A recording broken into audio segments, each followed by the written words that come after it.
Hello મિત્રો, હું આવી છું આજે મસાલા લેવા માટે.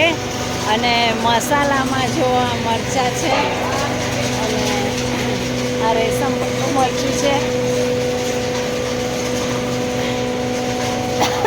12 મહિનાનું મરચું ભરાવાની વિચાર કર્યો છે. તો મેં કીધું ખાવામાં તો ટેસ્ટ જોઈએ જ, એટલે ટેસ્ટ ઇઝ બેસ્ટ. એટલે મારું મરચું દળાય છે અને મરચું લેવા માટે આવી છું. આ ભાઈ મરચું દળે છે. શું છે આપણે આનું નામ શું છે? સ્વામિનારાયણ મસાલા ભંડારમાં આવી છું અને મરચું દળાય છે. અને આ મારા માસીને પણ લેવાનું છે. તો મારા માસી છે, માસી પણ સાથે આવ્યા છે.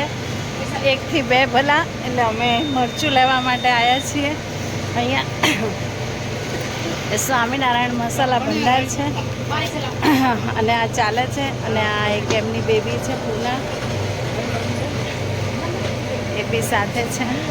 અને અહીંયાનું ધ બેસ્ટ વસ્તુ આવે છે. ક્વોલિટીમાં કોમ્પ્રોમાઇઝ નથી કરતા આ લોકો. બહુ સારી ક્વોલિટી આવે છે.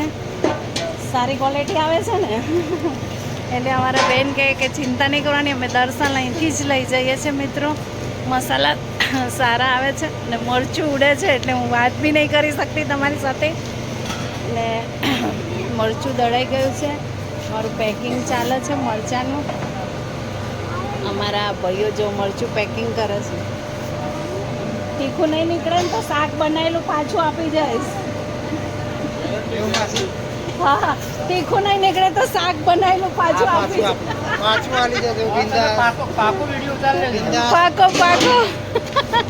પાકો. તો મિત્રો બને રહેજો. રમીલા મિસ્ત્રી 3075 મારા બ્લોગમાં બને રહેજો. જો પાકું બિલ છે, બિલ સાથે. વસ્તુ સારી છે, સારી ક્વોલિટીની છે.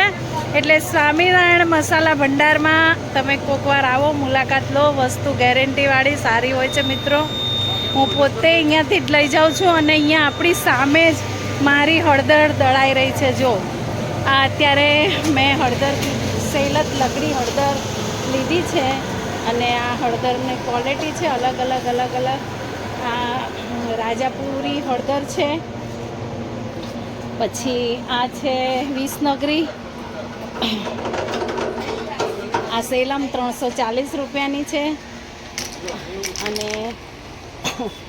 આ મસાલા લઈ લીધા છે ને ગાડી બાજુ જઈએ છીએ.